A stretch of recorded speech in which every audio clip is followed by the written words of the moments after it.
Quarterback Dylan Raiola is transferring to Oregon. Is quarterback Dante Moore going to the NFL or not? Do we have a quarterback controversy in Eugene, or do we have the deepest quarterback room in the country? What's the plan here? Locked on Big Ten starts right now.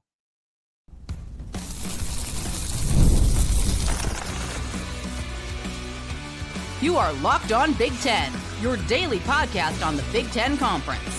Part of the Locked On Podcast Network, your team every day. Welcome to Locked On Big Ten. I'm Craig Shemon, part of the Locked On Podcast Network, now the #1 sports podcast network in the world. There you go. Thanks for making us your first listen each and every day. We are free and available wherever you get your podcasts and on YouTube, part of the Locked On Podcast Network, your team every day. Hit that free subscribe button down below. That way you'll never miss a single episode. And if you could share, follow, and like, that helps us out too. And if you don't mind hyping YouTube videos, we always appreciate that. Today's episode is brought to you by Game Time. Download the Game Time app, create an account, use the code LOCKDOWNCollege for $20 off your first purchase. So the Dylan Raiola plan, what's going on at Oregon? Plus other transfer portal news at Indiana, Michigan, Ohio State, and Wisconsin basketball setting some records. We'll tell you what that's all about. Plus, we'll have our Tuesday tweets. But first, former Nebraska quarterback Dylan Raiola is coming to Oregon. He's going to play for Dan Lanning and the Ducks. The question is when? Right. Here's the kicker. So he's coming even if quarterback Dante Moore decides to forego the NFL draft for one more year and return to Eugene in 2026. So wait, what? What's going on here? Dante Moore is a tremendous athlete and quarterback, of course, and if he decides to go into the NFL draft this year, there's little doubt he will be a top 2 pick. Indiana's Heisman Trophy winning quarterback Fernando Mendoza and Moore, they would go 1-2 or 2-1, whatever, take your pick. But there's an interesting twist to consider here. Moore is only 20 years old. I think he had 18 starts going into the postseason this year, and he would certainly benefit from another year of college. And I think he would benefit from avoiding the New York Jets, don't you? The tricky part here is that the top 2 picks in the NFL draft, they get a lot of guaranteed money. It is hard to walk away. I mean, a lot. So it's a very thin quarterback market as well heading into this draft. So that would further enhance the attractiveness of the Dante Moore to any NFL franchise that is looking to draft a quarterback. And his stock would only go up from that point. Naturally, Dan Lanning, he's got a plan at quarterback. He needs to have a plan at quarterback to possibly replace Moore for 2026. And that plan is going to be Dylan Raiola if Moore does leave. Now, the former 5-star recruit and 2-year starter at Nebraska, he's coming. He is coming to Oregon. And there's been some mutual interest, I think, for several weeks since Raiola entered the portal at the end of the season. And by the way, Nebraska fan, how do you feel today? You kind of watching your girlfriend go with somebody else to the prom right now. That's how I think it feels. But it must be very weird since he's staying within the Big Ten. So what if Moore decides that he needs one more year of college ball? How does this all play out? Do we have a quarterback controversy at Oregon? Would the two of them battle it out for QB1 at Oregon? Now, I think there's actually a feeling that Raiola is willing to come and be patient at Oregon. Maybe even redshirt. I've heard two things. He's going to come in with the plan to redshirt in 2026, or is he going to come in and just flat out be the backup as an active backup? And something happens to Moore, Raiola will play. It depends. It's one of those two situations. Either way, he could take his time, learn the system. If, for example, if he just redshirts for the year and just wait out his chance in 2027, when Moore would then presumably go into the draft with another year under his belt. And this isn't so crazy either. I mean, it's been done before. It's been done before at Oregon with Dante Moore. I mean, that's exactly what he did when he started at UCLA under Chip Kelly as a freshman. Got a lot of experience, had his ups and downs. He transferred to Oregon, but he did it knowing that he would go there and sit out a year, sit behind Dylan Gabriel, and learn the system and play in 2025. And that's exactly how it played out. Kids today don't want to pay their dues anymore. You know, they don't want to fight for jobs anymore. For years, the trend has been, and still is, I think, to transfer to a school where a starting job is basically handed to you. But I think there was some tremendous value when we look back at what Dante Moore did last year. Sitting and learning behind another established starter is one thing, but to do it with a year of experience already under your belt, to build on that, to supplement what you're seeing and watching and learning, I think pays a lot of dividends, as opposed to, a freshman who's never played. He's sitting and learning, and then he jumps in his sophomore year. Having that playing experience to draw on, and then sitting out a year, and then continuing your career, I think that might be something other players would want to consider in the future. So, like I said, Dante Moore, very successful so far. Dylan Raiola may be going that route as well. So, I mean, can you imagine Raiola already with 2 years of experience under his belt, then sitting and watching and learning things, and then come out blazing in 2027? It's pretty interesting. It's practically innovative because nobody else is really doing it. But this is now possibly the second example of it happening at Oregon. And Raiola still has 2 years of eligibility left.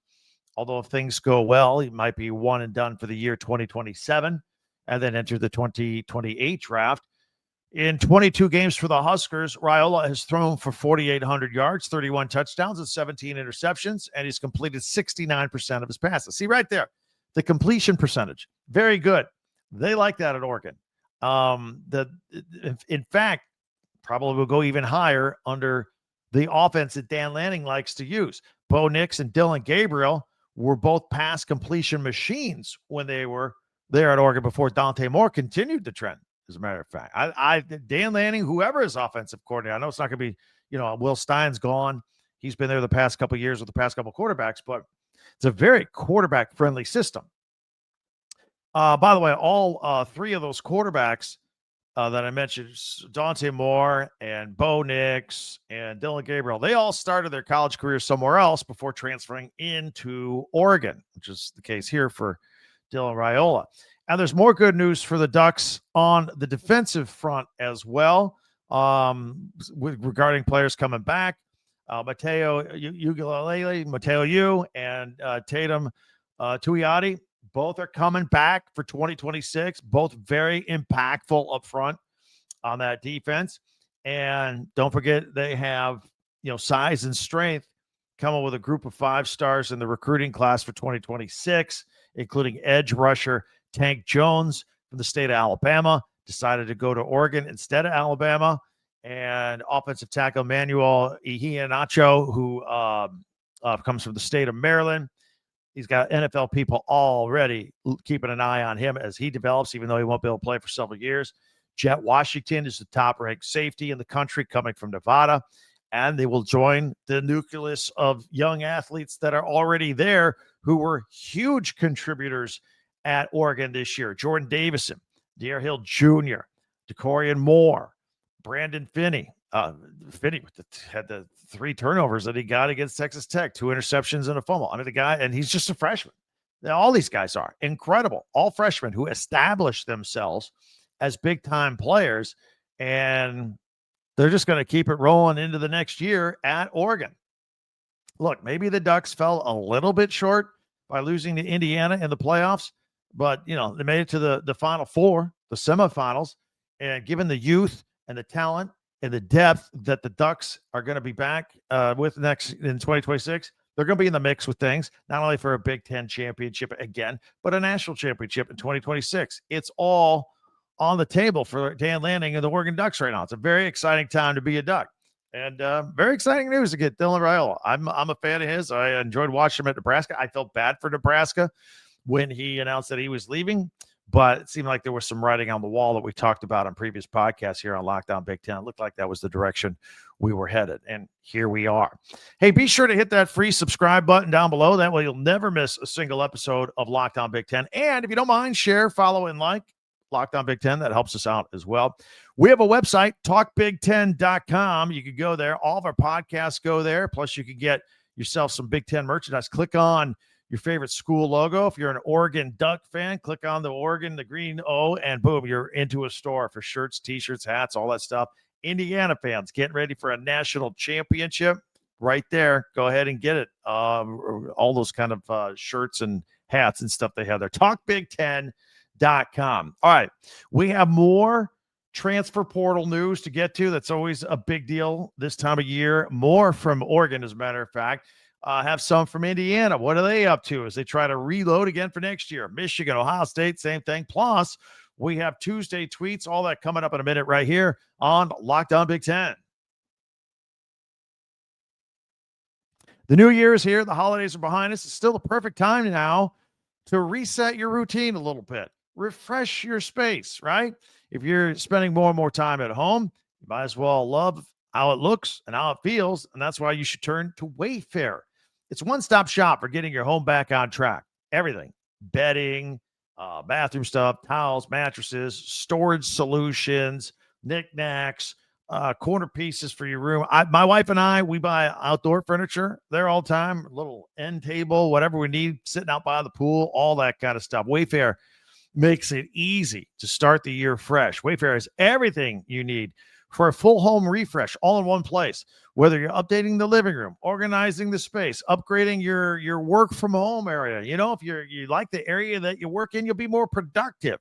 Their huge selection makes it easy to find exactly what works for your style and your budget. And shipping is easy, delivery is smooth, everything arrives exactly as expected. So get organized, get refreshed, get back on track this new year for way less. Head to wayfair.com right now and shop all things home. That's Wayfair, WAYFAIR.com. Wayfair, every style, every home. Thank you for making Locked On Big Ten your first listen each and every day. And thanks for making Locked On the #1 sports podcast network.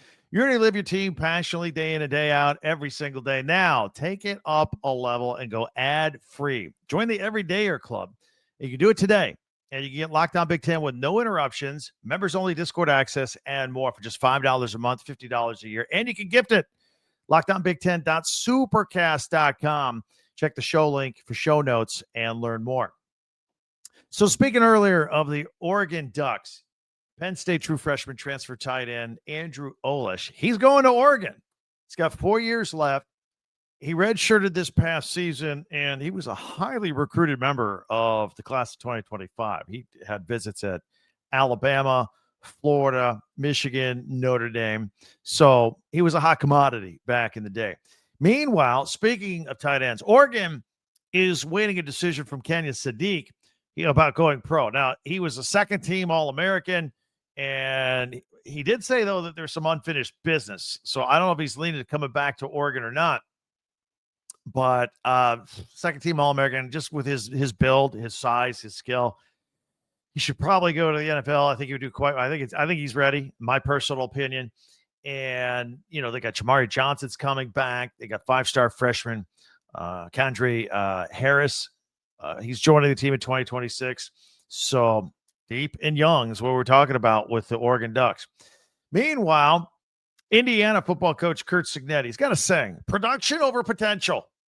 Production over potential. He likes guys that have produced, that have proven themselves, they're experienced, and he is great at finding talent from everywhere. He just landed a star corner from FCS, Montana State corner Carson Williams. He's transferring to Indiana. He was a starter for Montana State's FCS national championship team. Got 3 years of eligibility left. Again, Cignetti's great. He knows how to find talent from every corner of the planet. He's really good at it and spends a lot of time evaluating players. Did it since the days he was on Nick Saban's staff. He got really good at it. Speaking of Alabama and Nick Saban and Indiana all tied together, Indiana has landed Tulane transfer Shaz Preston, wide receiver. He was on Tulane's playoff team this past year. Before that, he was at Alabama for a couple of years. So this past season for Tulane, 43 catches, 723 yards, and 4 touchdowns. And in the playoff game against Ole Miss, which they lost, he was one of the standouts. 5 catches, 125 yards. It's good size, 6 foot, 206 pounds. Native of Louisiana. Again, I mentioned he played 2 years at Alabama, only played at 5 games in 2023 and 2024, then transferred to Tulane. Now he's coming to Indiana. He was a 4-star player out of high school. I think this could be another good get by Indiana, Curt Cignetti. Other movement around the Big Ten. Former Utah tight end J.J. Buchanan. He is following Kyle Whittingham from Utah to Michigan. The rising sophomore played in all 13 games this season for the Utes in 2025. He's got 3 years of eligibility left. Had 26 catches of 427 yards and 5 touchdowns as a true freshman. He's got good size, 6'3", 225 pounds. Now, they used him more like a wide receiver or a slot guy. He didn't line up in the traditional, put you out there at the, right at the end of the tackle and go power block and all that. Did a lot of wide out or slot positioning. In fact, it was only in the true tight end spot, like 10 snaps all year. So we'll see how they use him at Michigan. Probably going to send him out on a lot of routes and stuff. He's not the only one from Utah. Defensive tackle Jonah Lee is also coming as well. And the Wolverines also received a commitment from wideout Jamie French from Texas. Meanwhile, also news from Ann Arbor. Jair Hill announced that he will forego the NFL draft, and he's going to forego the transfer portal. He's going to return to Michigan. So speaking of secondary players, let's talk about the Buckeyes for just a second. And their secondary, they're bringing in a couple of safeties from the ACC. You got Earl Little Jr. from Florida State. He's coming. Terry Moore coming from Duke. So Ohio State's got a lot of holes to fill in its roster all of a sudden. A lot of guys declaring for the NFL draft. A couple other guys hit the transfer portal, but you know how Ohio State is. They just reload 5-star after 5-star after 5-star. So I think they'll be all right. And I want to talk to you about something with some basketball for just a second. So got some interesting fun facts for you if you're a Badgers fan, because Wisconsin's basketball team just had their impressive 91-88 upset on the road at Michigan, right? So the Badgers, by the way, were 19.5-point underdogs in that game, and they still won. It's their first quad one win of the season. It's the biggest upset of a top team so far this season in college basketball. Wisconsin, it was their 16th top 10 win and 9th top 5 win under Greg Gard since he took over. That's the 9th top 5 win. That's the 6th best mark of any coach since Gard has been hired in that time frame. And it was the 6th top 10 win on the road for Wisconsin. That's tied for best in the country since Gard has been hired. The 13 road wins versus top 25s since Gard was hired. That's second best in the country. And did you know that over the past 30 years, there have been 4 times an unranked Big Ten team upset a top 2 team on the road? Wisconsin has managed 3 of those 4. 2 of them have been under Gard. One of them was this last game against Michigan. Pretty good, huh? Speaking of basketball, hoops, and Wisconsin, coming off that win over Michigan, they're on the road at Minnesota. That is tonight, 7 o'clock Eastern on the Big Ten Network. Indiana coming in at 12-4. They blew a 16-point lead at home against Nebraska, undefeated Nebraska, mind you. Indiana is at number 12, Michigan State. The Spartans are in at 14-2. That game will be on at 8 o'clock Eastern tonight on Peacock. Oregon is at number 10 and undefeated Nebraska. Nebraska's 16-0 now. 9 p.m. Eastern, 6 o'clock Pacific on the Big Ten Network. And Maryland will be at USC, trekking all the way across the country. USC at 13-3. That game will be at 10:30 Eastern. If you're in Maryland, want to check that out, 7:30 on the West Coast. That'll be on FS1. And for women's basketball, they got the night off. They resume play tomorrow. If you are new to our podcast, we always do something unique and interesting at the end of the podcast. Mondays, we do my top 10 Big Ten observations from the weekend. Check out yesterday's podcast in case you missed it for a second listen when you're done. Tuesdays, today, we do Tuesday tweets, your posts on X. If they're good, I'll pull them. I'll put them on the program. Hang on for that in just a moment. Tomorrow, we power rank. We always power rank on Wednesdays. And we'll take a look at the men's basketball standings as we see them. I'm sure Nebraska will move up. Wisconsin's got to be able to move up, right? So we'll do that. Thursday, we take a look at the Big Ten Network with Big Ten Classics and live action with college basketball this weekend. And then our pigskin picks, and I'll throw in a few basketball picks, maybe some NFL playoff picks. But we'll have picks. We'll definitely go on the record with the Indiana-Miami game that is scheduled for Monday night as well. It's all on our pigskin picks. But coming up next, our Tuesday tweets. We'll see if yours made the list. So all that is coming up as we continue here in 1 minute on, got a sneak preview right there. Coming up in 1 minute right here on Locked On Big Ten.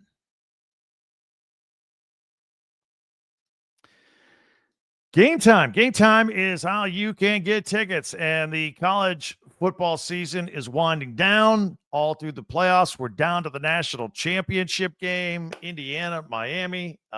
Tickets, be part of the tailgate, pack stadiums, the whole thing. Be part of it. Instead of watching it on TV, be there. Get the feel, the excitement, the thrill. Now, you need tickets. Download the Game Time app. It's a great app, all in pricing. See the whole stadium, take your pick. You can see the view of the seat of the ticket you're about to buy. So the advantage is right there. You can buy a seat. You're not a bad seat in the house. You can go see for yourself before you hit click and buy that ticket. A couple of taps and you're good to go. So take the guesswork out of buying tickets for a national championship game, Indiana and Miami with Game Time. Download the Game Time app, create an account, use the code LOCKEDONCollege for $20 off your first purchase. Terms apply. Again, that's Locked On College, LOCKEDONCOLLEGE for $20 off. Download the Game Time app today with Game Time. Thanks for checking us out here on Locked On Big Ten, and let's do it. Let's take a look at our Tuesday tweets from X, and I'm going to put them on full screen. If you're on Spotify or Apple, I'll just describe it in detail what we have here. This is from 17th Street Sicko.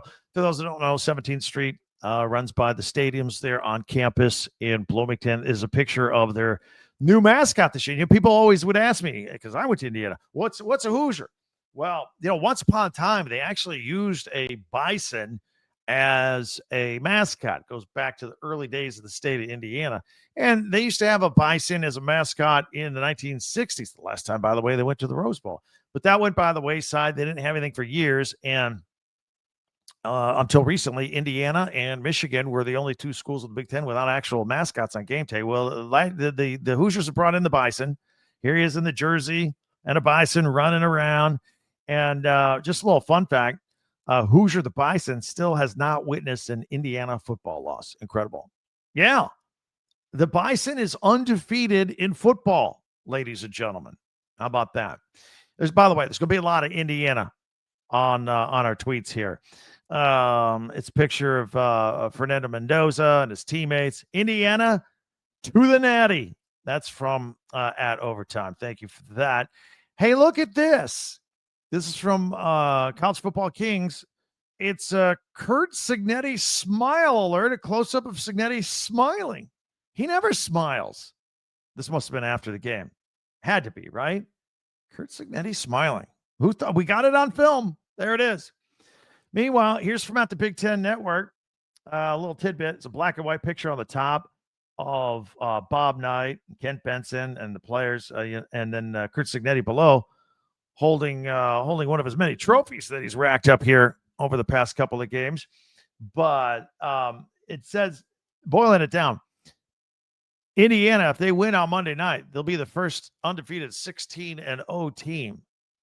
And so they'll be an undefeated football program, first to do it at 16-0. And the 1976 Bob Knight basketball Hoosiers still, to this day, the last team to go undefeated as a champion all season long. So if Indiana wins Monday night, they would be the most recent team to go undefeated 16-0 in football. And they're still the last team to go undefeated and win a natty in basketball in 1976. And by the way, this year is the 50-year anniversary of the basketball feat. How about that? Here's from Matt David, the U versus America. It is a map of the United States and who's rooting for who. Just a little corner of South Florida rooting for the Canes. The rest of America rooting for America's team, the Indiana Hoosiers. Guess what? You can even get a Curt Cignetti cookie cake right now, right? Here it is. I'm on a grocery store. This is from Darren Rovell, who covers some Hoosiers stuff. And saw this in the store. Curt Cignetti image on a cake. It says, I win. Google me. All right, what are we looking at here? This is from Hoosiers Connect. Guess what? It's a picture of Memorial Stadium in Bloomington for a game versus Wisconsin in 2023. You see a lot of bleachers. There's nobody there. 2023, the year before Cignetti arrived. Then the picture on the right is the sold out 70-some thousand seat stadium in Atlanta where the semifinal was, and it was all red. Oregon people couldn't get tickets. Indiana traveled for this one. Look, Oregon fan had just traveled all the way from Oregon to Florida for the Texas Tech game. And then if they were going to be in the national championship, they're going to travel all the way back and forth from Miami. Maybe they decided to pick and choose and sit this one out, right? I mean, the prices of tickets and everything, right? So you gotta budget, make your plan, and travel expenses. That's expensive. So Indiana definitely showed out for that one and dominated that stadium.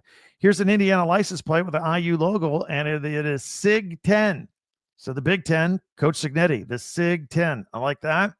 Speaking of the SIG 10, here is the our favorite. We love this. This is the Big Ten promo commercial across the country with all the school logos. Instead of Big Ten, with Cignetti raising his arms, it says SIG.